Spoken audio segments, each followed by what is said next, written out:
교재는 하브루타 말씀 치유입니다. 우리가 비판과 정죄를 하지 말아야 하는 이유는 무엇입니까? 우리가 178쪽 지난주 말씀이죠. 우리 함께 선포하겠습니다. 시작. 누가복음 6장 35절부터 37절 말씀. 오직 너희는 원수를 사랑하고 선대하며 아무것도 바라지 말고 구워주라. 그리하면 너희 상이 클 것이요 또 지극히 높으신 이의 아들이 되리니 그는 은혜를 모르는 자와 악한 자에게도 인자하시니라. 너희 아버지의 자비로우신 같이 너희도 자비로운 자가 되라. 비판하지 말라. 그리하면 너희가 비판을 받지 않을 것이요 정죄하지 말라. 그리하면 너희가 정죄를 받지 않을 것이요 용서하라. 그리하면 너희가 용서를 받을 것이요. 누가복음 6장 35절부터 37절 말씀. 아멘 아멘. 우리가 비판과 정죄를 하지 말아야 하는 이유를 이제 제가 네 가지로 설명을 했죠. 첫 번째는 우리가 그리스도의 행동 양식이 되어야 되는데, 첫 번째는 원수를 사랑해야 한다. 두 번째는 자비로운 사람이 되어야 한다. 세 번째는 비판과 정죄를 하지 말아야 한다. 네 번째는 용서해야 한다. 이렇게 말씀을 나눴습니다. 그럼 원수를 사랑하는 방법이 뭘까요? 첫 번째는 선대하라는 거죠. 좋게 대하라는 거예요. 여러분, 이것이 젠틀맨입니다. 정말로 멋진 사람들은요, 자기가 싫어하는 사람에게도 선대하는 방법을 아는 사람입니다. 감정적으로 막 울긋불긋 해가지고 막 이렇게 하는 것은 보기에도 좋지 않습니다. 우리가 내 마음에 맞지 않는 사람들을 성경은 원수들, enemies 이렇게 이야기를 하는데, 이런 사람들을 우리가 어떻게 해야 돼요? 그래도 하나님 말씀, 우리 주님의 말씀이 뭐냐면 선대하라 이렇게 말씀하고 있다는 사실 꼭 기억하십시오. 두 번째는 아무것도 바라지 말고 구워주라 이렇게 말씀합니다. 하나님께서 이 말씀을 하실 때, 우리 주님께서 이렇게 말씀하실 때는 그에 대한 보상은 주님이 해주시는 겁니다. 주님께서 보상해 주시는 거죠. 학개서 2장 8절에 보니까 은도 내 것이요 금도 내 것이니라 만군의 여호와의 말이니라 이렇게 말씀하고 있잖아요. 은의 주인도 주님이시고 금의 주인도 주님이십니다. 근데 주님께서 우리에게 이렇게 이야기를 하는 거예요. 아무것도 바라지 말고 구워줘라. 이렇게 이야기하실 때는 그로 인해서 생기는 로스, 그로 인해서 생기는 그 손실, 그걸 주님께서 어떻게 해주신다고요? 보상해 주신다는 거예요. 그 믿음이 있어야 돼요. 그래서 우리는 원수를 사랑할 때 아무것도 바라지 말고 그냥 구워 주십시오. 분명히 로스가 납니다. 그리고 분명히 이게 손실이 나는 거예요. 그런데 주님께서 그렇게 말씀하실 때는 주님께서 아무런 무대책으로 그렇게 말씀하시는 것이 아니라 대책을 세워놓고 말씀하시는 거예요. 그래서 저는 주님의 말씀에 신뢰하고 그 말씀, 주님의 말씀대로 아무것도 바라지 말고 구워주라는 거예요. 근데 한번 이런 상황을 한번 상상해 보세요. 어떤 사람이 와서 돈 구워주십시오, 돈 구워주십시오, 돈 구워주십시오 이렇게 이야기하는데 그 사람한테 거절하기가 쉬워요, 어려워요? 쉽지 않습니다. 쉽지 않아요. 제가 이렇게 교회를 섬길 때 보면 주일 1부 예배 때 이게 보면 처음 보는 분들이 이렇게 곳곳에 앉아 있어요. 그래서 저분들이 도대체 누굴까? 예배가 끝난 다음에 인사를 이렇게 하면 목사님 제가요 저 부산에 사는데 갑자기 지갑을 잃어버렸습니다. 그러니까 교통비 기차비만 주시면 제가 부산에 내려가는 즉시 제가 송금해 드리겠습니다. 이렇게 얘기를 하는 거예요. 아마 우리 이정기 원로 목사님은 이런 일을 한번 수천 건을 더 당하셨을 것 같아요. 그래가지고 하면서 계좌번호 적어주십시오 뭐 이렇게 얘기를 해요.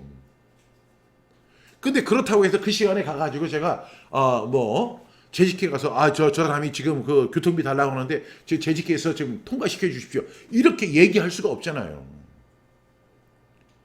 그래가지고 제가 그렇게 근데 또 설교하러 올라갈 때 또 지갑을 들고 가기도 그러니까 돈이 없을 때가 있어요.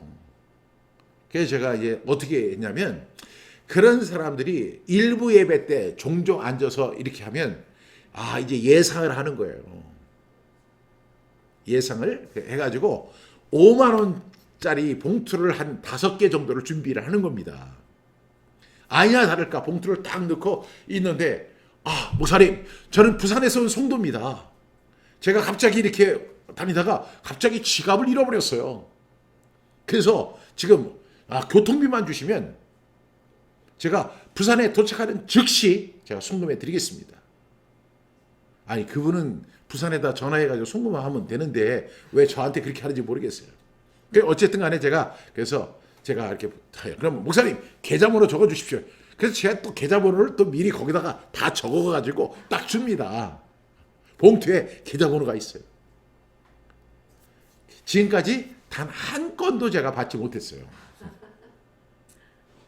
근데 제가 그렇게 하면 분명히 로스란 거죠. 그 손실 난 거예요. 이걸 갖다가 제 개인 돈으로 이렇게 많이 사용한 적이 있거든요. 그 돈만 갖고 있으면 제가 더 책도 많이 사고 또 맛있는 것도 먹을 수 있고 또 제가 취미생활하는 일에 투자할 수도 있어요. 근데 그분이 목사님, 제가 부산에서 온 송도입니다. 왜 하필이면 이렇게 부산에서 많이 오시는지. 네. 그래가지고 맞아요. 불쌍해서 함께 기도드리며 울기도 했어요. 네. 그래서 이렇게 드리는 거예요. 안 줍니다. 그분들은 각 교회를 다니면서 그렇게 하시는 분들이에요. 그렇지만 제가 그 5만 원을 그분에게 줬을 때 저는 이것이 분명히 하늘나라에서 저에게 상급이 될 거라고 저는 확신이 있어요. 여러분들 이렇게 동의하시죠? 주님께서 이렇게 말씀하는데 아무것도 바라지 말고 구워주라고 이야기하셨잖아요. 그렇게 얘기하신 주님은 그 얘기에 책임지셔야 된다니까요. 책임지실 것이라고 저는 믿습니다. 그래서 우리 원수를 사랑하는 방법은 아무것도 바라지 말고 구워주는 것입니다. 세 번째, 우리가 이제 비판과 정죄를 하지 말라는 거죠. 그리고 이제 자비로운 사람이 되고 비판과 정죄하지 말고 용서하는. 용서에 대해서는 우리가 이제 다음 시간에도 한번 이 말씀을 깊이 있게 한번 다뤄봤으면 좋겠다 하는 생각을 합니다.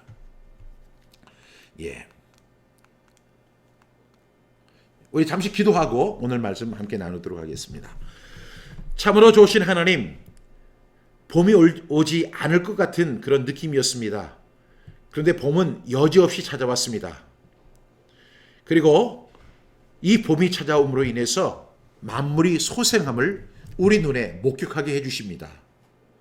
하나님의 살아계심을 봄과 함께 느낄 수 있도록, 그리고 만물이 태동하는 은혜를 하나님의 살아계심과 함께 체험할 수 있도록 은혜 주심에 감사를 드립니다. 오늘도 우리를 치유하시고 우리를 회복시켜 주시고 우리에게 치료의 강선을 내려주시며 우리의 소원을 들어주시고 응답해 주시는 하나님의 은혜를 기대하며 말씀 앞에 섰습니다. 우리가 이 말씀 앞에 순종하기 원합니다. 항상 하나님의 말씀은 우리에게 부담이 됩니다. 항상 하나님의 말씀은 어렵습니다. 이해하기는 쉬워도 실행하기는 엄청 어렵습니다. 그래서 우리는 하나님의 말씀을 듣기만 하고 행하지 않는 그러한 패턴에 자꾸 넘어가고 있습니다.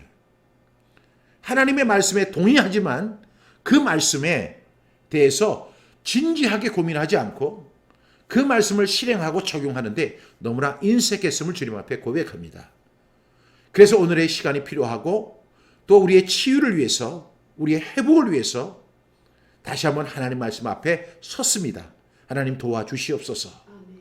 우리가 듣고 이해하는 데에서만 그치지 않게 해주시고 이 말씀대로 순종하는 우리 모두가 되게 하여 주시옵소서.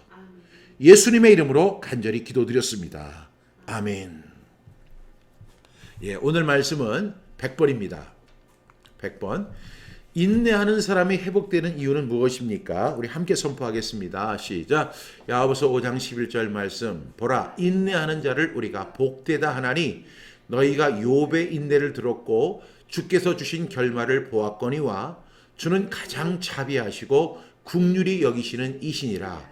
야고보서 5장 11절 말씀. 아멘, 아멘. 다시 한번 우리 선포합니다. 시작. 5번 연속 시작. 야고보서 5장 11절 말씀. 보라, 인내하는 자를 우리가 복되다 하나니 너희가 욥의 인내를 들었고 주께서 주신 결말을 보았거니와 주는 가장 자비하시고 긍휼히 여기시는 이시니라. 야고보서 5장 11절 말씀. 아멘, 아멘. 야고보서 5장 11절 말씀. 보라, 인내하는 자를 우리가 복되다 하나니 너희가 욥의 인내를 들었고 주께서 주신 결말을 보았거니와 주는 가장 자비하시고 긍휼히 여기시는 이시니라. 야고보서 5장 11절 말씀. 아멘, 아멘. 야고보서 5장 11절 말씀. 보라, 인내하는 자를 우리가 복되다 하나니 너희가 욥의 인내를 들었고 주께서 주신 결말을 보았거니와 주는 가장 자비하시고 긍휼히 여기시는 이시니라. 야고보서 5장 11절 말씀. 아멘, 아멘. 야고보서 5장 11절 말씀. 보라, 인내하는 자를 우리가 복되다 하나니 너희가 욥의 인내를 들었고 주께서 주신 결말을 보았거니와 주는 가장 자비하시고 긍휼히 여기시는 이시니라. 야고보서 5장 11절 말씀. 아멘, 아멘. 눈을 감고 시작. 야고보서 5장 11절 말씀.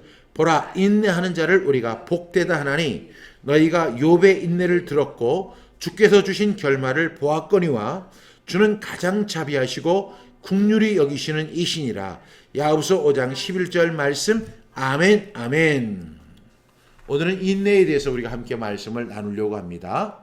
오늘 인내라고 하는 것을 제가 이제 사전에서 찾아보니까 이런 의미가 있습니다. 괴로움이나 어려움 따위를 참고 견디는 것이다. 인내가 뭐예요? 괴로움, 그리고 여러 가지 어려움을, 그런 어려움 따위를 참고 견디는 것이 인내다. 이것이 사전적 용어입니다. 또 다른 사전에는 이렇게 기록이 되어 있습니다. 분노, 괴로움, 슬픔, 억울함을 참는 것을 말하며 비슷한 말로 내인이라는 내인이 있다. 내자가 무슨 내면의 내자가 아니고요. 참을 내자입니다. 인내할 때 내. 그러니까 인내를 바꾼 말이 이 내인입니다. 그렇죠? 네. 여러분, 인내에 대해서 우리가 참 많이 들어보셨을 거라고 생각합니다. 그런데 오늘 말씀해 보니까 보라, 인내하는 자를 우리가 복되다 하나니 이렇게 이야기합니다. 야고보 사도가 우리에게 이야기하기를 보라, 인내하는 자를 우리가 복되다 한다 이렇게 이야기합니다. 그러니까 기정사실이 하나 있는데 이 기정사실은 뭐냐면 인내하는 사람이 복되다는 거예요.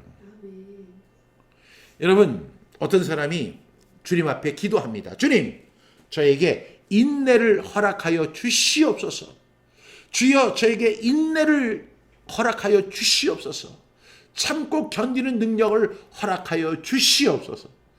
그러고 나서 마지막에 뭐라고 하냐면 지금 당장 주시옵소서 이렇게 했대요. 우리 박수인 집사님, 오늘 요즘 제가 많이 생각하는 내용인데 오늘 하나님의 말씀으로 선포되니 큰 힘이 됩니다. 아멘. 네, 말씀 앞에 순종하는 목사님의 행함이 감동입니다. 저도요, 인내를 잘 못합니다. 그래서 이 말씀이 오늘 이렇게 저와 함께 말씀을 나누는 분들에게만 필요한 게 아니라 사실은 한 90%는 저한테 필요한 말씀이고 한 10%는 여러분에게 필요한 말씀이에요. 저는 잘 인내를 못하는 성격입니다. 아주 약간 성격이 급해요.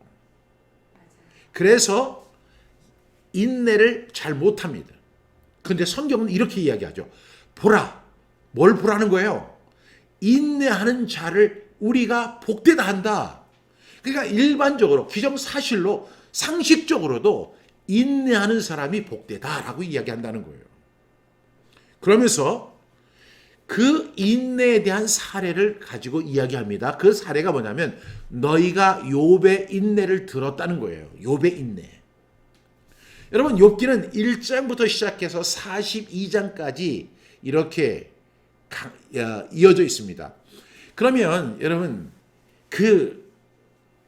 이 욥기 강의를 가장 잘한 분이 누구냐면 남포교회 박영선 목사님이에요. 왜냐하면 그분은 수면제를 하루에 10알 이상 먹지 않으면 잠을 못 자는 불면증에 시달리고 있는 분이에요. 착한 말씀을 잘 증거하시는데 문제는 이 목사님이 몸에 육체의 고난을 갖고 있어요.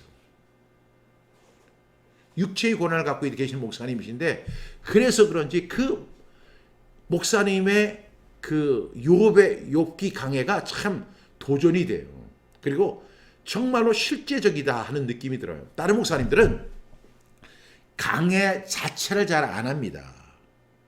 여러분, 제가요, 이 세상에서 가장 쉬운 설교가 뭐냐면, 아니, 가장 어려운 설교가 뭐냐면, 강해 설교예요. 강해 설교. 우리 이정규 목사님도 잘 알고 계시겠지만, 정말로 세상에서 가장 어려운 것이 강해 설교라니까요. 왜냐면, 이거는 자기 입맛에 맞춰서 설교할 수가 없어요. 두 번째는 세상에서 가장 쉬운 것도 강해 설교예요. 마음을 비우고 그냥 주님께서 하신 말씀을 그대로 전달만 해주면 돼요. 다음 본문이 뭘까? 다음 주제는 뭘 가지고 설교를 할까? 고민 안 해도 돼요. 왜? 오늘 3절까지 했으면 다음 절이 딱 준비되어 있잖아요. 그래서 강해 설교가 세상에서 가장 쉬운 설교가 될 수 있어요. 그런데 그보다 더 중요한 사실 하나가 있는데 뭐냐면 목회자들은 반드시 강해 설교를 해야 돼요. 죽이 되든지 강해 설교를 하다가 죽이 되는 경우가 엄청 많아요. 그 다음에 밥이 되든지 진밥이 되든지 아니면 정말 아주 꼬들밥이 되든지 죽이 되든지 밥이 되든지 진밥이 되든지 꼬들밥이 되든지 강해 설교를 해야 돼요. 강해 설교를 하는 분만이 진정으로 말씀을 사랑하는 분이에요. 왜냐하면 제가 그 강해 설교를 할 때 가장 많이 쓰는 말이 그거잖아요. 양약은 고구이나 이어병이요. 충언은 고의이나 이어행이라. 좋은 약은 입에 쓰나 몸에는 이롭고 충언은 귀에 거슬리나 행동에는 이롭다는 거예요. 저는 하나님 말씀이 꼭 그렇다고 생각해요. 유대인들은 제가 앞서 이야기한 것처럼 성공에서 배우는 것이 아니라 성공에는 누락되는 부분이 많아요. 우리가 어떤 성공을 했다. 그 성공에 보면요. 성공을 할 때 1부터 10의 성공 요소가 있는데 3의 성공 요소만 써도 성공하는 경우가 있어요. 이 사람이 어떤 사람은 재력도 있어야 되고 머리도 있어야 되고 마케팅도 돼야 되고 여러 가지 성공 요소가 있는데 그 어떤 하나의 성실성 하나만 가지고도 이 사람은 성공할 수 있거든요. 근데요, 실패는요, 한 가지만 가지고 실패되는 게 아니에요. 여러 가지 요소들이 다 융합이 됐을 때 실패라는 결과로 주어지는 거예요. 따라서 성공보다는 실패에서 우리가 배울 확률이 훨씬 많아요. 그래서 유대인들은 성공에 대해서 누가 성공 이야기하면 그거 대수롭게 여기지 않습니다. 또 실제로 성공한 사람들이 너무 많아요. 그런 사례 가지고 이야기하는 것은 뭐라고 이야기하냐면 그냥 듣기 좋은 이야기, 그냥 꿀 같은 이야기, 하니 스토리 이렇게 이야기해요. 근데 그들은 어떤 걸 하냐면 바이트 스토리를 되게 좋아해요. 바이트 스토리, 쓴소리를 좋아해요. 쓴소리. 여러분 쓴소리가 우리에게 유익이 되는 거예요. 근데 제가 이렇게 보면 저도 설교자지만 저도 목회자지만 다른 목사님들의 설교를 들을 때가 있잖아요. 근데 어떤 주제를 가지고 이렇게 설교하고 제목을 가지고 설교하는 거 참 좋은데 가만히 보면 그 속에 뭐가 들어가냐면 자신도 모르는 사이에 인본주의가 자꾸만 들어가요. 인본주의. positive thinking. 긍정적 사고방식. 성경을 한번 자세히 보세요. 성경이 언제 우리에게 긍정을 이야기했습니까? 할 수 있거든이 무슨 말이냐? 믿는 자에게는 능치 못한 일이 없느니라. 그 얘기가 긍정을 의미하는 건가요? 그건 아니에요. 말씀의 능력을 이야기하는 거예요. 절대로 성경은 우리에게 positive thinking을 이야기하지 않습니다. 그렇다면 positive thinking을 이야기하고 긍정적 사고방식을 이야기한다면 우리는 예수님은 물론 그가 찔리면 우리의 허물 때문이고 그가 상하면 우리의 죄악 때문이니까 예수님은 그렇다 치더라도 사도 바울에 대해서는 설명할 길이 없는 거예요.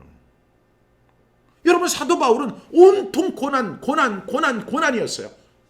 내가 궁핍했다. 나는 빈부에도 처했다. 일체의 비결을 배웠다. 아니, 그러면 우리가 사도 바울한테 뭘 배울 게 있겠어요? 배울 게 하나도 없어요. 여러분, 한번 여러분들이 빌립보서 강해를 한번 들어보세요. 우리는 빌립보서 강해의 주제가 뭐냐? 첫 번째, 기쁨이다. 그 다음에 또 하나는 뭐죠?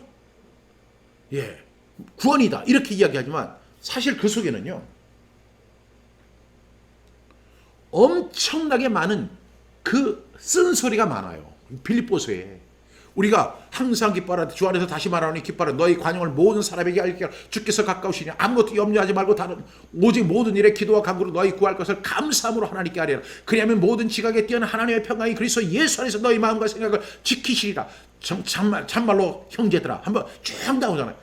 거기에서 어떤 말씀만 발췌해가지고 빌립보서 이꼴 기쁨의 서신. 기쁨의 서신일까요? 그렇지 않습니다. 빌립보서에서 가장 중요하게 여기는 건 기쁨입니다. 그리고 복음입니다. 그러면 왜 기쁨을 이야기했을까요? 기쁘지 못한 상황이기 때문에 기쁜 거예요. 기쁘게 하라는 거예요. 절대로 기뻐할 수 없는 상황이에요. 환난입니다. 박해입니다. 공고입니다. 그리고 적발이 되면 언제든지 목숨을 잃을 수 있는 그런 상황입니다. 그리고 그 빌립보 교회 안에 수많은 분쟁들이 일어났고 가난한 자와 어려운 자들, 그런 사람들이 배척을 당하고 고난을 당합니다. 그럴 때 우리는 거기서 좋은 말씀만 발췌를 해서 마치 그 말씀이 정말로 옳은 것처럼, 그래서 빌립보서 이꼴에서 기쁨의 서신 이렇게 이야기를 한다면 그 상황을 보지 않은 거예요. 나무는 보았지만 숲을 보지 못한 거예요. 그래서 강의 설교 꼭 해야 돼요. 강의 설교 들어야 돼요. 오늘 여기 목사님들 많이 계시는데 목사님들 꼭 강의 설교하세요. 하나님께서 도와주십니다. 그래서 하나를 떼세요. 가면서 그 정말로 목회자의 그 고뇌와 번민과 그리고 목회자들도 그 말씀 앞에서 얼마나 좌절하는지 몰라요. 그 좌절을 그대로 그냥 노출하세요. 주님은 다 이해하세요. 오늘 그 야고보 사도가 이렇게 이야기해요. 제가 이 야고보서 강의했잖아요. 이 강의하면서 저 한 5kg가 빠졌다가 다시 쪘다니까요. 보라, 인내하는 자를 우리가 복되다 하나니 너희가 욥의 인내를 들었다. 여러분 욥기 1장부터 42장에 이르기까지 처음 1장만 좋고 마지막 부분만 좋지 계속 고난이에요. 계속 고난이에요. 그 고난 앞에 욥의 태도가 뭐냐면 인내라는 거예요. 인내. 끝까지 욥은 인내했습니다. 그 부인이 하나님 원망하고 차라리 죽어라 이렇게 이야기했을 때도 인내했습니다. 그의 친구들이 와서 그를 정죄할 때도 그는 인내했습니다. 그랬더니 인내한 사람만이 갈 수 있는 길이 있어요. 그것이 뭐냐면 결말까지 갈 수 있어요. 여러분, 인내하지 못하면 결말까지 못 가는 거예요. 그래서 욥이 제가 욥에 대한 이야기를 조금 나중에 하겠지만 욥이 인내를 하긴 했지만 정말 잘한 것은 아니었어요. 잘한 것 아니었습니다. 그 사실을 욥기 42장에서 그런 고백하죠. 욥의 인내를 들었다. 우리가 볼 때 그래도 대체적으로 욥은 인내를 잘한 편이에요. 그래서 그 인내를 가지고 어디까지 가냐면 주께서 주신 결말까지 간 거예요. 여러분, 모든 것에는 결말이 있어요. 시작이 있습니까? 결말이 있어요. 과정이 있습니까? 결말이 있어요. 그런데 이 결말까지 가려면 항상 우리에게 되는 도구가 뭐냐면 인내예요. 인내. 제가 인내를 잘 못한다고 했잖아요. 그래서 그 결말까지 가지 못한 경우가 엄청 많아요. 그 결말까지 갔었으면 엄청나게 은혜를 많이 입었을 텐데, 그리고 엄청난 좋은 결과를 얻었을 텐데, 그리고 지금보다 더 나았을 텐데, 이런 생각을 들 때 마음이 아플 때가 있어요. 그런데 어쨌든 간에 이 인내는 무엇이냐면 주께서 주신 결말까지 가는 하나의 우리의 버팀목이에요. 그러니까 인내를 하셔야 돼요. 그 배경에는 이런 뜻이 있습니다. 주는 가장 자비하시고 긍휼히 여기시는 이신다. 여러분, 우리가 어제 말씀에도, 지난주 말씀에도 보니까 너희 아버지의 자비로우신 같이 너희도 자비로운 자가 되라, 이렇게 말씀했잖아요. 근데 여기서 보니까 주는 가장 자비하시고, 주님은 자비하신 거예요. 탕자의 비유에서도 아버지는 어때요? 항상 자비하셨어요. 주는 자비하시고, 그리고 그 인내라고 하는 버팀목을 붙잡고 끝까지 결말로 가는 사람을 주님이 어떻게 하시냐면 긍휼히 여기신다는 거예요. 여러분, 그러니까 어떻게 해야 돼요? 지금 힘들어요. 죽겠어요. 포기하고 싶어요. 다 놓고 싶어요. 그러면 안 돼요. 주께서 주신 결말은 아름다워요. 그 결말까지 가기 위해서는 우리가 인내라는 버팀목을 안고 가야 되는 거예요. 오늘이 4월 6일이잖아요. 4월 6일 10시 37분을 기점으로 우리가 끝까지 인내라는 버팀목을 부여잡고 주께서 주신 결말을 향해 나아가는 저와 여러분 모두가 되기를 주님의 이름으로 축복합니다. 인내하실 거죠? 그럼 우리가 어떻게 인내를 할 것인가, 한번 인내의 결과가 무엇인가를 한번 보겠습니다. 우리가 너무나 잘 아는 것처럼 갈라디아서 5장 22절부터 23절은 성령의 9가지 열매인데 우리 함께 선포하겠습니다. 시작. 오직 성령의 열매는 사랑과 희락과 화평과 오래 참음과 자비와 양성과 충성과 온유와 절제니 이 같은 것을 금지할 법이 없느니라. 이것은 금지할 법이 없는 9가지 열매인데 그 중에 4번째가 바로 오래 참음, 바로 인내하는 것입니다. 그러니까 성령 충만한 사람들은 어떻게 해요? 끝까지 인내하는 거예요. 끝까지 인내하는 거. 인내하는 거예요. 주께서 주신 결말에 이를 때까지 우리가 어떻게 해야 된다고요? 온유하는 거예요. 여러분, 이 성령의 9가지 열매, 이 같은 것을 금지할 법이 없다라고 이야기합니다. 많이 힘드시죠? 지금 코로나19 3년째예요. 교회적으로도, 사회적으로도, 또 개인적으로도, 사업을 하시는 분들은 사업하는 대로. 여러분, 지금 교회들이 엄청나게 어려움을 겪고 있는 시기예요. 근데 우리가 할 수 있는 묘안이 없어요.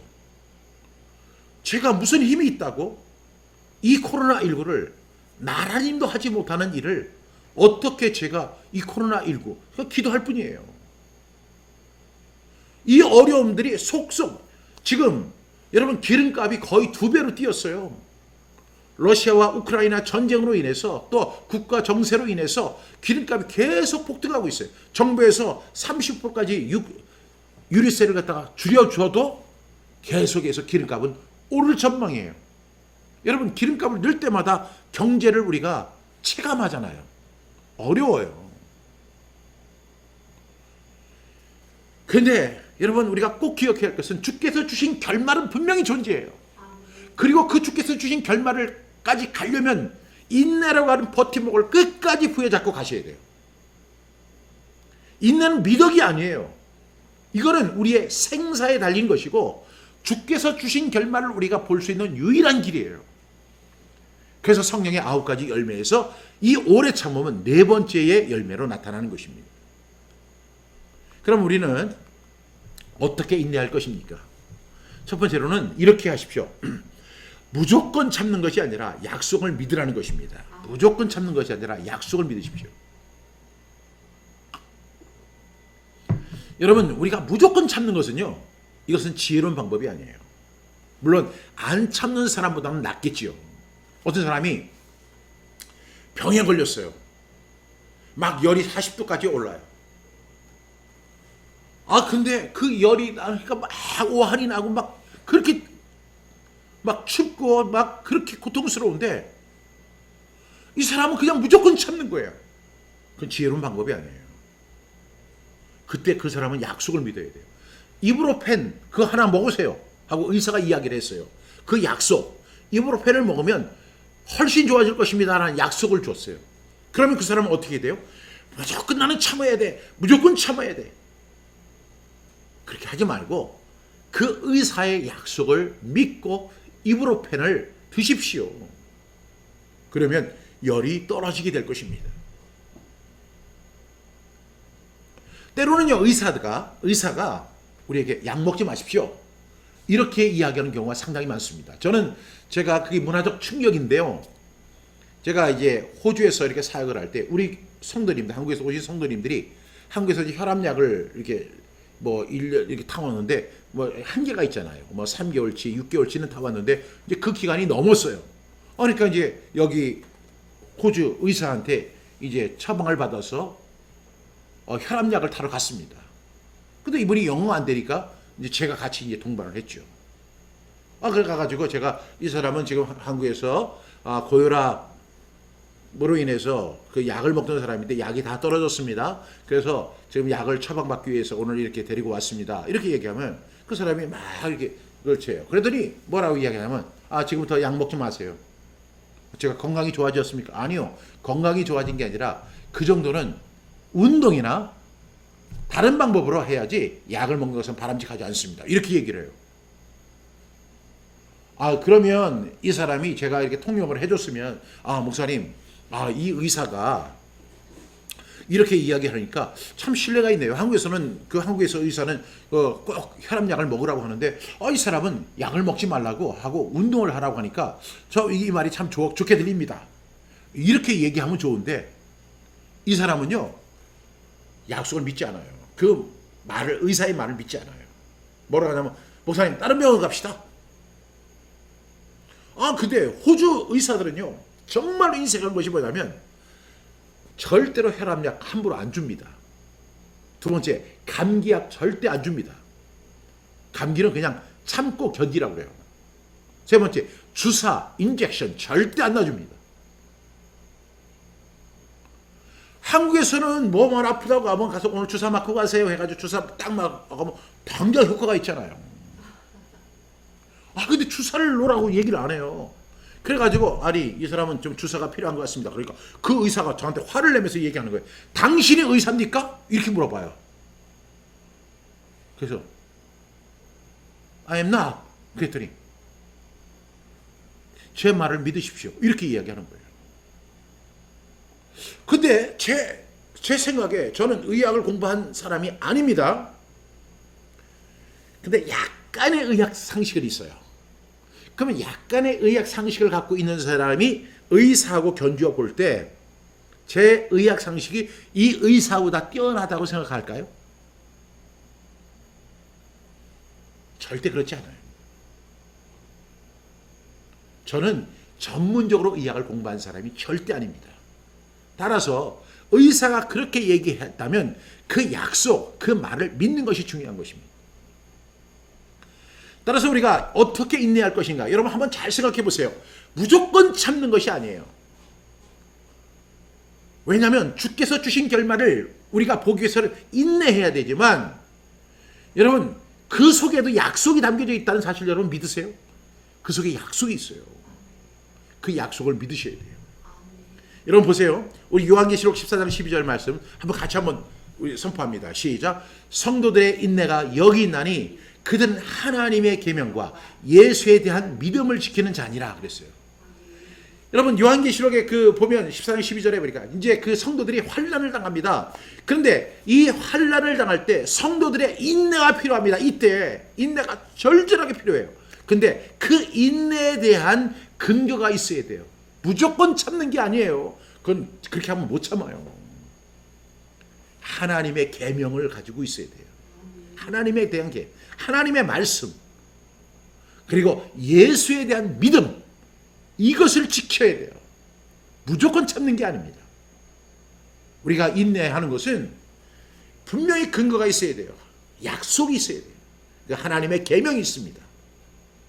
그리고 그 말씀을 하신 예수님에 대한 믿음이 있어야 돼요.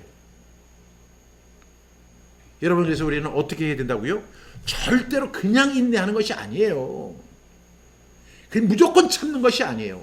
인내하라는 건 무조건 참는 거라고 생각하는데 그것이 아니라 약속을 믿는 것이라는 그 사실을 꼭 기억할 수 있기를 바랍니다.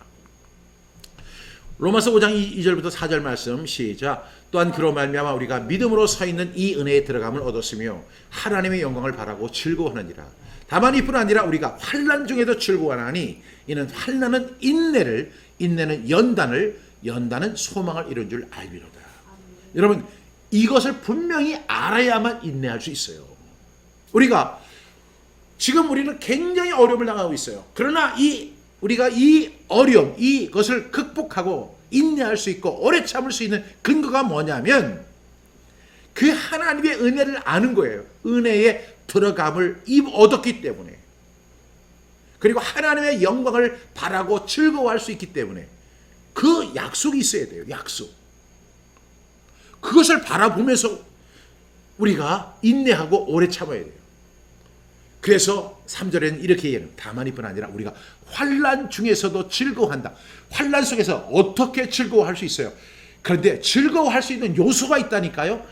환난을 즐길 수 있는 요소가 있습니다. 여러분, 운동선수들이 정말 혹독하게 훈련합니다. 그 혹독한 훈련을 할 때 정말로 땀 흘리고 온 기력을 다 소모합니다. 얼마나 고통스러운지 입에서 단내가 나고요. 막 쓰러지기 직전입니다. 그렇게 하면서도 그 운동선수들이 견딜 수 있는 것은 뭐냐면 그런 환난은 인내를 만들어내는 거예요. 그리고 그 인내는 연단을 만들어내고 그 연단은 금메달이라고 하는 소망을 이루는 줄 알기 때문에 참고 즐거워할 수 있는 거예요. 그래서 우리가 무조건 참아서는 안 돼요. 분명한 약속을 믿는 저와 여러분이 되셔야 될 줄로 믿습니다. 누구에게 주시는 말씀이냐면 저를 향해서 하시는 말씀이에요. 여러분들은 대체적으로 인내를 잘 하시는 분들이니까 그렇지만 저는 인내를 못하는 사람이니까 제가 이렇게 드리는 말씀이에요. 이 하나님의 말씀은 저에게도 여러분에게 동일하게 적용되는 줄로 믿습니다. 약속을 붙잡고 결말을 기대하며 인내할 수 있기를 바랍니다. 주께서 주신 결말을 너희가 분명히 안다는 거예요. 그래서 이런 사람을 우리가 어떻게 한다고요? 복되다 한다. 이렇게 이야기하고 있습니다. 두 번째로 여러분, 인내는 우리가 이제 어떻게 인내할 것이냐. 두 번째는요, 인내가 모든 일의 열쇠임을 믿어야 해요. 여러분, 우리가 이제 약속의 말씀을 믿는다고 그랬죠. 그 다음에 그거와 다른 측면의 인내의 효과가 있어요. 그것이 뭐냐면 인내가 모든 일의 열쇠가 된다는 사실을 믿어야 돼요. 모든 일에도 다 인내가 필요해요. 예를 들어서 공부하는 일에도 인내가 필요해요. 운동하는 데도 인내가 필요해요. 그 다음에 믿음 생활하는 데도 인내가 필요해요. 그 다음에 우리가 어떤 일을 해도 다 인내가 필요하다니까요. 모든 일에 다 열쇠예요. 여러분, 태필린 복음을 선포할 때도 우리가 뭐가 필요해요? 인내가 필요한 거예요. 성경 암송을 할 때도 필요한 게 뭐예요? 인내가 필요해요. 그 인내하지 않으면 태필린 복음은 절대로 성공할 수 없습니다. 우리가 인내하지 않으면 성경 말씀을 절대로 암송할 수 없어요. 여러분, 기도할 때도 인내가 필요해요. 지금 빨리 바깥에서 나를 부르고 빨리 내가 뭔가 나가서 일을 해야 되는데 그 자리에 앉아서 기도할 그것은 인내하는 거예요. 인내가 없으면 절대로 기도에 성공할 수 없어요. 인내는 모든 일의 열쇠임을 우리가 믿어야 돼요. 어떻게 인내할 수 있느냐? 우리가 무작정 참지 말고 약속을 믿어야 되고, 두 번째는 인내가 모든 일에 다 필요한 거예요. 공부하는 일에도 인내가 필요한 거예요. 끝까지 엉덩이를 붙이는 그 사람이 성공하는 거예요. 저한테 제가 이 각 교회에 집회를 가잖아요. 그 집회를 가면 이제 저를 이렇게 하다가 그분들이 제일 놀라는 게 있어요. 뭐냐면 목사님 어떻게 그렇게 책을 많이 쓰셨어요? 근데 목사님 몇 권이나 쓰셨어요? 제가 40권 이후부터는 잃어버렸어요. 제가 몇 권인지 잘 몰라요. 40권은 확실히 넘은 것 같아요. 그래서 제가 이렇게 얘기를 하거든요. 그러면 한 권 쓰기도 어려운데 어떻게 40권을 쓰셨습니까? 그랬더니 어떤 성도가 그래요. 나는 평생 읽은 책이 40권도 안 되는데 이렇게 얘기를 하는 거예요. 야, 그래서 제가 참 용감하신 You are very brave. 내가 이렇게 얘기했어요. 당신은 굉장히 용감한 사람입니다.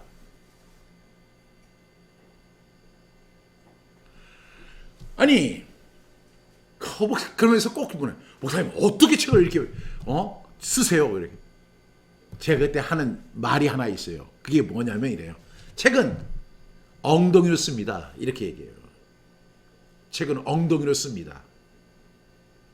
이거는요 저만의 이야기가 아니라 작가들한테 물어보세요. 다른 작가들도 다 동일한 얘기를 한다니까요. 글을 쓸 때요. 어떤 데는 글이 정말로 실타래 풀리듯 쫙 그래가지고 이것을 타자가 못 따라가는 경우가 있어요. 그런데 어떤 때는요 한 문장을 가지고 한 문장을 가지고 2시간, 3시간을 씨름할 때도 있어요. 그럴 때는요 그냥 팍 꺾어버리고 그냥 나가서 이거 그냥 다 삭제해버리고 없애버리고 다 포기하고 싶고 지금까지 썼던 거 이제 지금은 원고로 안 쓰잖아요. 이제 다 컴퓨터로 쓰는데 그냥 컴퓨터에 있는 파일을 확 지워버리고 싶은 생각이 있어요. 정말 그렇다니까요. 그런데 만약에 그때 인내하지 못하고 싹 지워버리면요 엄청나게 후회합니다. 제가 몇 번 확 지워버린 적이 있어요.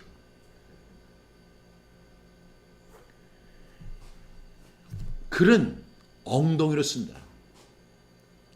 여러분 글 쓰는 것뿐만 아니에요. 세상의 모든 일은 다 인내가 필요한 거예요. 어느 청년이 직장 생활을 잘했어요.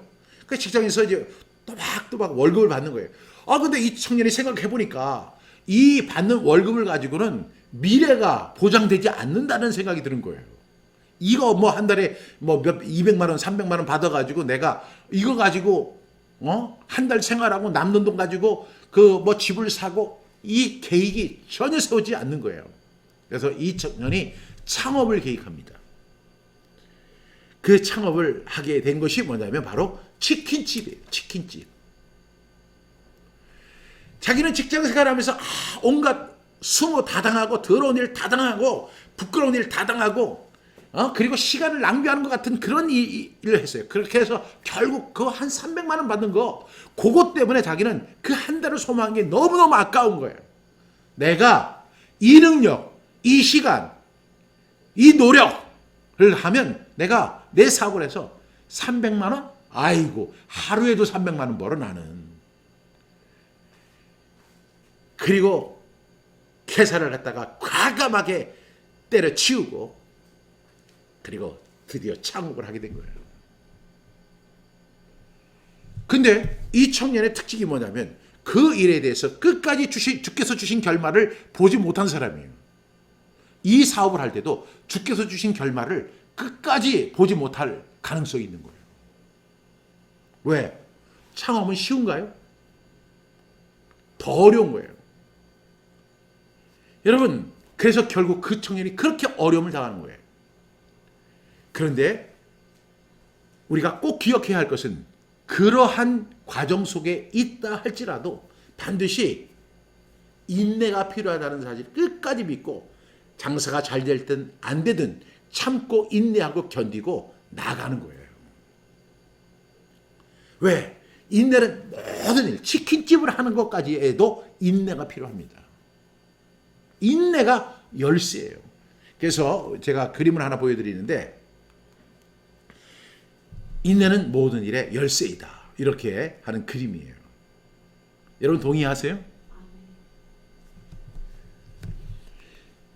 근데 지 그랜빌이라는 사람이 이렇게 이야기했어요. 정말로 이 사람의 인내란 모든 일의 열쇠이다.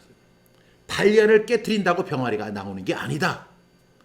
품에 안고 기다려야 비로소 병아리가 나오는 법이다. 여러분, 모든 일에는 다 인내가 필요해요. 근데 왜냐하면 인내는 모든 일의 열쇠예요. 여러분, 저는 첫 번째로 인내라는 버팀목을 붙잡고 주께서 주신 결말을 향해서 끝까지 나가라고 그랬잖아요. 근데 그러한 것도 그것은 주님의 말씀이지만 세상을 살아가는 일에도 하나님은 인내라고 하는 과정을 통해서 이 세상의 모든 일을 질서 있게 만들어 가시는 거예요. 제가 앞서 이야기한 것처럼 어떤 성도가 주님 앞에 기도합니다. 주님, 저에게 인내심을 주시옵소서, 오래 참을 수 있는 마음을 주시옵소서, 지금 당장 주시옵소서. 이런 식으로 살아서는 안 된다는 거죠. 주님은 모든 것을 때를 따라 운영하시는 분이에요. 그리고 거주의 한계를 정하실 뿐만 아니라 모든 것을 때를 따라 아름답게 하시는 하나님의 은총이 있어요. 따라해 보세요. 때를 따라 아름답게 하신다. 그러니까 그 때를 부여잡고 우리는 끝까지 인내하며 나가야 돼요. 그래서 세상에서는 G 그램들은 그렇게 이야기합니다. 인내란 모든 일의 열쇠다. 달걀을 깨트린다고 병아리가 나오는 거 절대 아니다. 품에 안고 기다려야 병아리가 나올 수 있다. 이렇게 이야기했습니다. 또 다른 분은 이렇게 이야기합니다. 야고보서 5장 11절 말씀, 보라, 인내하는 자를 우리가 복되다 하나니 너희가 욥의 인내를 들었다. 욥의 인내. 욥은 그렇게 성공적이지는 못했지만 그럼에도 불구하고 끝까지 인내한 것은 사실이에요. 그리고 그 욥의 인내로 끝나는 것이 아닙니다. 많은 사람들이 내가 참으면 되지, 내가 인내하면 되지. 그거 아니에요. 거기 다음에는 뭐냐면 주께서 주신 결말이 반드시 존재해요.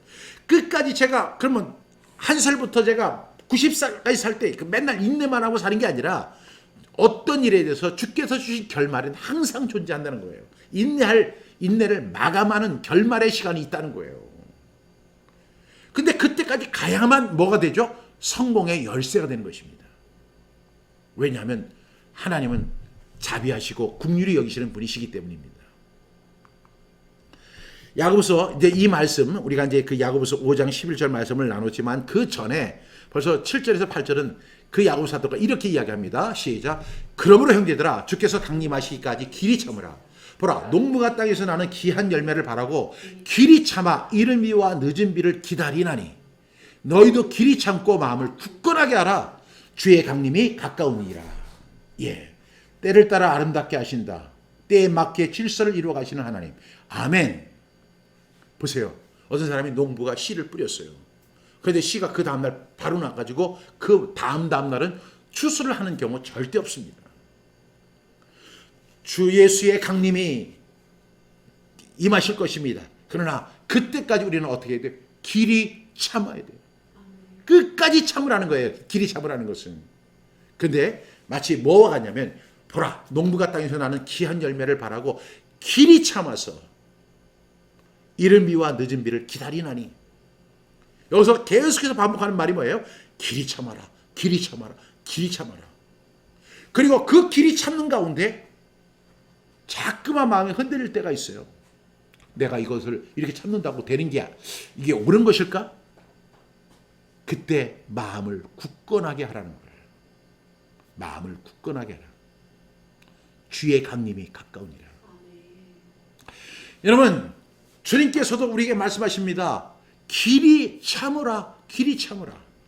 근데 그 길이 참으라고 하는, 끝까지 참으라고 하는 그 뒤에는 어떤 이야기가 냐면 또한 농부가 씨를 뿌렸는데 그 다음날 당장 수확을 하는 게 아니라 길이 참아서 그 열매를 바라는 때까지 참는 것처럼 우리도 길이 참고 마음을 굳건하게 하라. 이렇게 말씀하고 있다는 것입니다. 그러면서 이야기하기를 보라. 이제 11절에서 보라, 인내하는 자를 우리가 복되다라니 너희가 욥의 인내를 들었고 주께서 주신 결말을 보았거니와 주는 가장 자비하시고 긍휼히 여기시는 이시니라. 이렇게 이야기하고 있는 야고보 사도의 이야기를 들을 수가 있습니다. 여러분, 우리가 첫 번째로 그냥 무조건 참지 말고 어떻게 하라고 했죠? 약속을 믿으라는 거예요. 두 번째는 어떻게 했죠? 인내는 모든 일에는 무엇이 필요하다고 했죠? 예, 인내가 바로 성공의 열쇠이다. 고사도는 이렇게 이야기를 했습니다. 인내란 뭐냐? 하나님께 최후 통첩을 하지 않고 그의 처리를 기다리는 것이다 라고 이야기했습니다.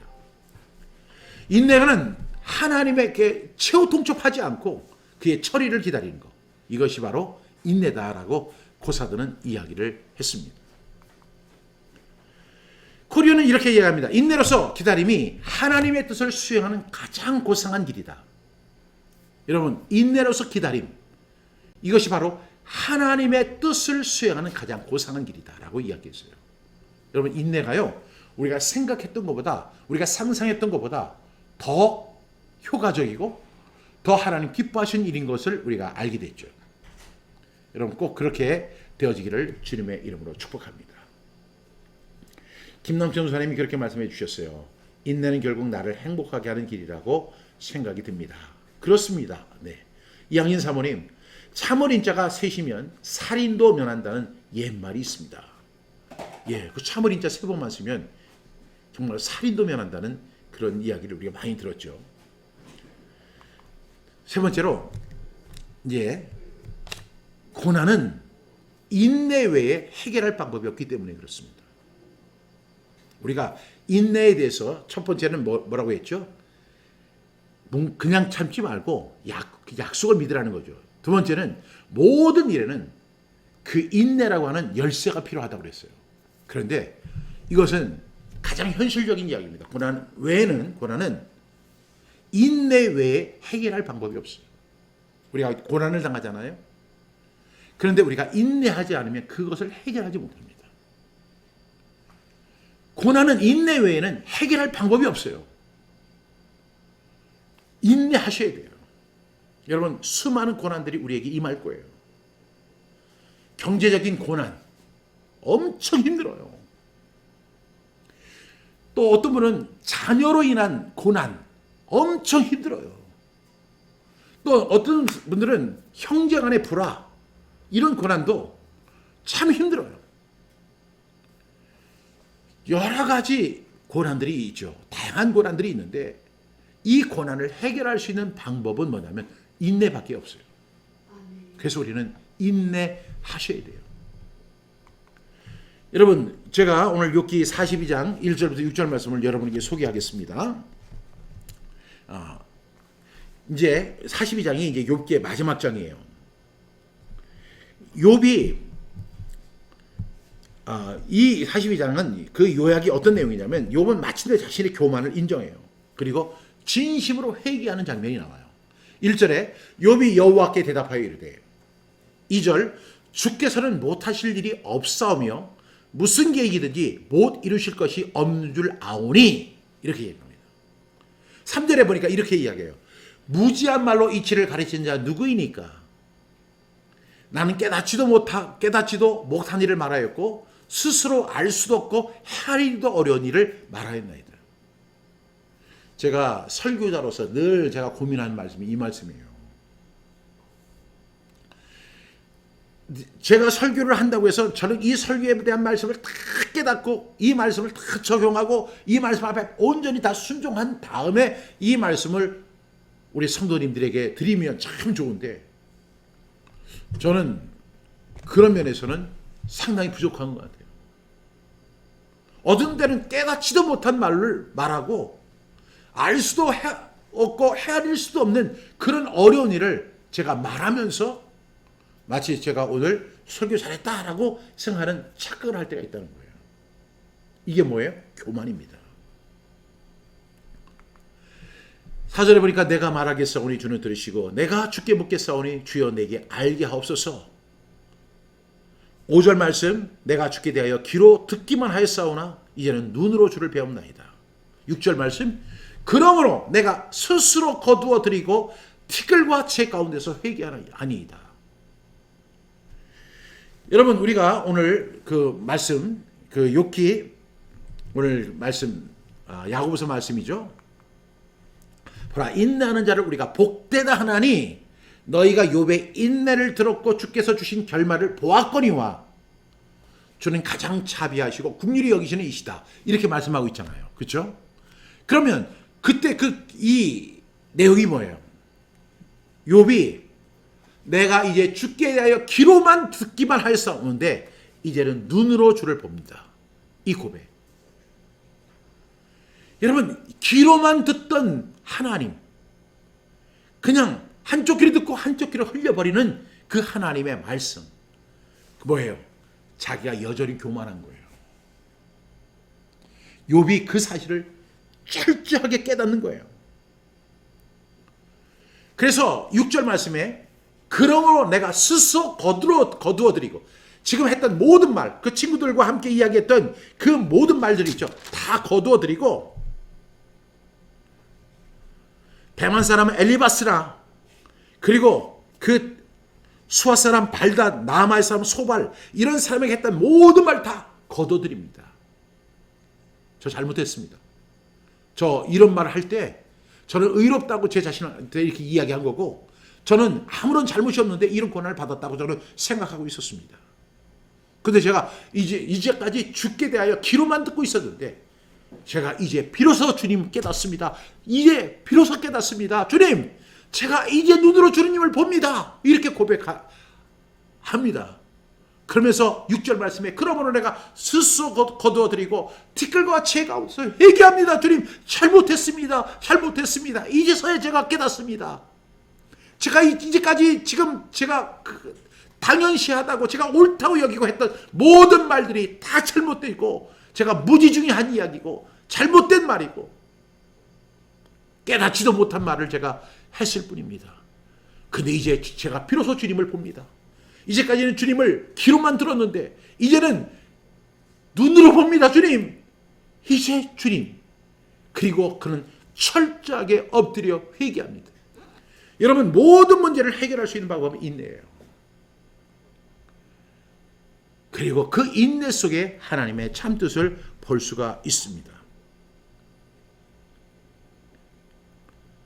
그리고 나서 이 욥이 그러므로 내가 스스로 거두어드리고 티끌과 채 가운데 회개합니다. 이렇게 고백했을 때 그때부터 욥에게는 회복이 일어나기 시작합니다.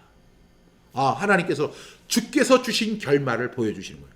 나는 네가 이런 사람 되길 바랬어. 나는 네가 이것을 깨닫기를 원했어. 너는 자식 때문에 그렇게 어려움을 겪었지. 근데 주께서 주신 결말이 바로 이거였어. 내가 가진 결말이 바로 이거였어. 그러니까 인내라고 하는 것에는 어떤 것이냐면 단지 결말이라는 것이 있고, 그 인내라는 것 속에는 하나님의 뜻이 있다는 거예요. 그래서 오늘 야고 사도는 이렇게, 주께서는 가장 자비하시고 은혜를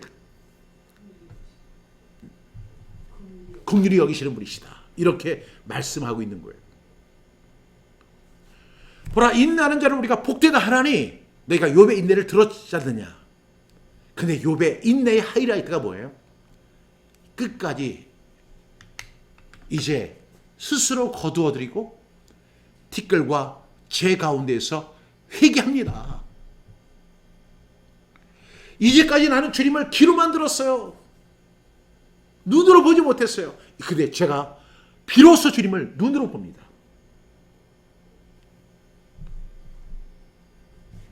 마음이 청결한 자는 복이 있나니 저희가 하나님을 볼 것이며. 마음이 청결한 사람이 된 거예요. 자기의 교만을 내려놓은 거예요. 자기는 고난을 당하면서도 인내하면서도 여전히 교만했던 거예요. 근데 그 고난의 결말이 뭐예요? 주께서 주신 결말은 뭐예요? 네가 온전히 겸손하고 온전히 하나님 앞에 회개하고 온전히 청결한 사람이 되어서 하나님의 회복이 임하는 그런 사람이 되기를 원하셨던 거예요. 우리 어떻게 인내하시겠습니까? 오늘 저는 세 가지로 말씀을 드립니다. 첫 번째는 무조건 참는 것이 아니라 약속을 믿는 것이다.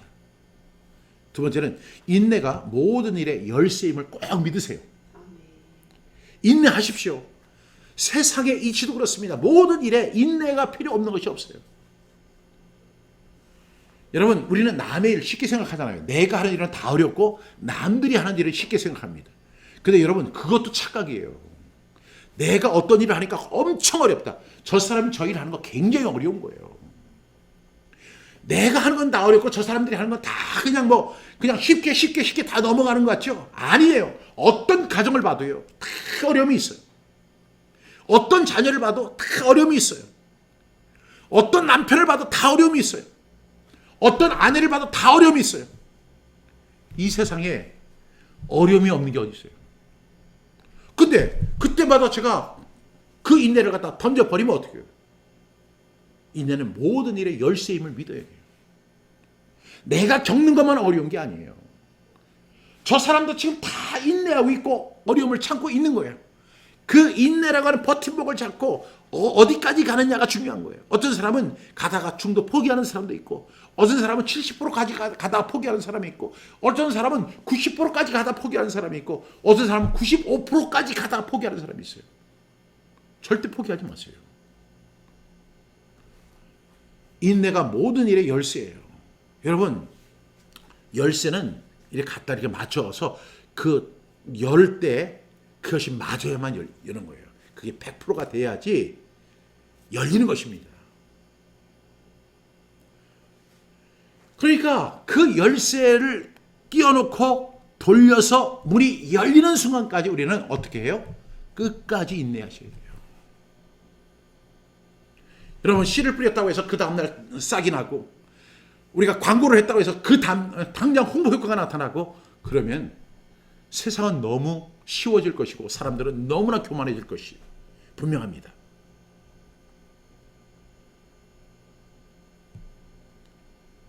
여러분, 인내가 모든 일의 열쇠이 맞습니다.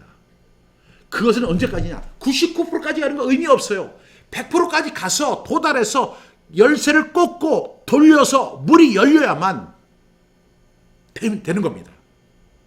그때까지 조금만 더 참으십시오. 조금만 더 인내하십시오. 지금 너무너무 힘들어서 도저히 한 걸음을 떼기도 어렵다 할지라도 조금만 더 인내하십시오. 조금만 더 인내하십시오. 그리고 열쇠를 꽂고 돌리십시오. 문이 열려질 것입니다. 저는 저의 이야기를 하는 것이 아니라 주님의 말씀을 여러분에게 전하는 것이고, 저도 주님의 말씀 앞에 청종하는 사람입니다. 세 번째로, 고난은 인내 외에 해결할 방법이 없다는 것은 분명합니다. 고난이 왔는데 인내하지 않고 어떻게 우리가 그 상황을 이길 수 있겠습니까? 욥은 그렇게 고백합니다. 그러므로 내가 스스로 거두어 드리고 티끌과 제 가운데서 회개합니다. 여러분, 우리가 욥이라는 사람이 자동박의 의인이라고 하는 사람입니다. 우리가 볼 때 그 사람은 완벽한 사람입니다. 그러나 하나님이 보는 기준은 달라요. 그는 그 친구들하고 이야기하면서도 여전히 교만했습니다. 내가 뭘 이렇게 잘못했다고 니들 나한테 이렇게 희난하느냐. 그는 이렇게 고백합니다. 내가 주께 대하여 귀로만 들었사오는데 이제는 눈으로 주를 배웠나이다 라고 하는 고백이 저한테 있어요. 이것이 주께서 주신 결말이에요. 주님이 정말 원하는, 욥에게 원했던 것이 바로 이것입니다. 욥에게만 그럴까요? 아니요. 오늘 이 말씀을 통해서 우리에게 다시 이렇게 말씀해 주시잖아요. 보라, 인내하는 자를 우리가 복되다 한다. 너희가 욥의 인내를 들었고 주께서 주신 결말을 보았거니와, 우리가 보잖아요. 욥처럼 되라는 거예요. 지금 1장부터 41장까지가 아니라 42장의 욥이 되라는 거예요. 42장의 욥. 내가 이제 그러므로 내가 스스로 거두어드리고 티끌과 제 가운데서 회개합니다. 제가 그 하나님의 주께서 주신 결말의 의미를 몰랐습니다. 그 참된 의미를 몰랐습니다. 그리고 나는 항변했습니다. 내가 무슨 잘못을 이렇게 많이 했다고. 나보다 잘못하는 사람들이 세상에 수두룩한데 왜 나에게 이런 고난 주시고, 나에게 이런 아픔을 주시고, 나에게 이런 절망을 주시고, 나에게 이런 슬픔을 주시나이까. 주님, 뭔가 번지수가 잘못된 거 아닙니까? 이런 마음이 욥에게 있었던 거예요. 근데 귀로만 듣던 주님을 눈으로 보는 순간, 이제 내가 스스로 거두어드리고 티끌과 제 가운데서 회개합니다. 하고 회개할 때 회복이, 이것이 바로 주께서 주신 결말이에요. 주님은 욥에게 이것을 원하셨던 거예요. 박종신 목사에게 원하는 바로 이것입니다. 우리 강기자 전도사님에게 원하는 것은 바로 이것입니다. 끝까지 참고 주께서 주신 결말을 보는 그것입니다. 우리 독일의 이명현 집사님 바로 그렇습니다. 이숙희 목사님, 그리고 우리 차영순 집사님 반드시 그렇게 하셔야 합니다. 박수현 집사님 얼마나 힘들어요. 지금까지 살아온 걸음을 한 걸음 한 걸음 이렇게 돌아보면 참 고난의 발걸음이었어요. 그러면 앞으로도 우리가 인생 살아갈 거 이렇게 생각하면 지금까지 고난이었는데 앞으로는 다 순탄한 길만 열릴까요? 아니요, 그렇지 않습니다. 엄청나게 어려운 일이 많습니다. 그때 어떻게 해요? 고난 외에는, 우리가 인내 외에는 그 고난을 극복할 방법이 없어요. 그러나 그 고난 속에 주께서 주신 결말이 있어요. 주께서 주신 결말. 그때 주께서 주신 결말을 볼 때 우리는 회복되게 될 것입니다. 우리는 다시 살아나게 될 것입니다. 마른 뼈가 살아나게 될 것입니다. 그리고 우리는 일어나서 당당히 그 길을 걸어갈 수 있을 것입니다. 여러분 믿으십시오. 그것은 주께서 주신 약속입니다. 얼마나 많은 분들이 고난 가운데 고통받고 있습니까? 그 심정 100%는 이해 못하지만 어느 정도는 이해합니다. 왜냐하면 저 역시도 그러한 고난과 어려움 속에 처해봤고 또 처하고 있고 앞으로 처해질 것이기 때문입니다. 그러면 그런 어려움과 고난이 찾아올 때 주저앉아 버릴까요? 포기할까요? 하나님 원망할까요? 자신의 결백만 주장할까요? 아니요. 내가 스스로 거두어드리고 티끌과 재 가운데서 회개하나이다. 이것이 바로 주께서 주신 결말을 보았다는 거예요. 욥에게 가장 바라시는 하나님의 뜻이 바로 이것이었어요. 욥이 그 상태에 이를 때 하나님께서 그에게 복을 주십니다.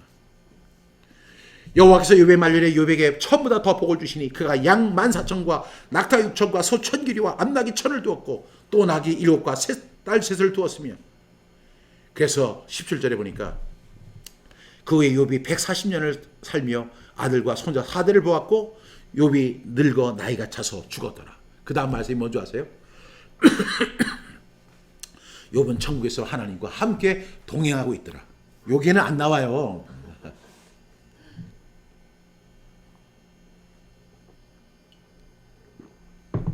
주께서 주신 결말 꼭 볼 수 있는 저와 여러분 모두가 되기를 주님의 이름으로 격려합니다. 꼭 인내하십시오. 인내하셔서 우리가 오늘 3가지 약속을 믿으라는 거예요. 그 다음에 모든 일에 열쇠임을 믿고 고난은 인내 외에 해결 방법이 없다는 사실을 꼭 믿고 의지하는 저와 여러분 될 수 있기를 바랍니다. 오늘 인내했더니 목사님 응원 메시지 주시네요. 아멘. 인내라는 단어가 오늘 새삼 정말 아름다운 일이라는 생각이 듭니다. 아멘. 네. 우리 잠시 기도하겠습니다. 참으로 좋으신 하나님, 우리가 구원받고 하나님의 자녀되지만 앞으로 성숙해 가고 또 연단해 가고 또한 어떤 일을 통해서 열매를 거두는 길로 가는 길은 험하고 멀고 어렵습니다. 또 세상을 살아가는데도 수많은 어려움과 고난들이 있습니다. 하나님, 그때 주님께서 우리에게 인내라고 하는 버팀목을 허락해 주셨습니다. 이 버팀목 붙잡고 주께서 주신 결말을까지 볼 수 있는 우리 모두가 되게 하여 주시옵소서. 하나님, 정말로 70% 가다 포기하고 75%, 90% 가다 포기하는 사람 되지 않게 하시고 반드시 100% 도달해서 그 열쇠 구멍에 열쇠를 넣고 돌려서 문이 열리는 역사가 일어나게 하여 주옵소서. 오늘도 귀한 말씀 용기 주심을 감사하며 예수님의 이름으로 기도합니다. 아멘.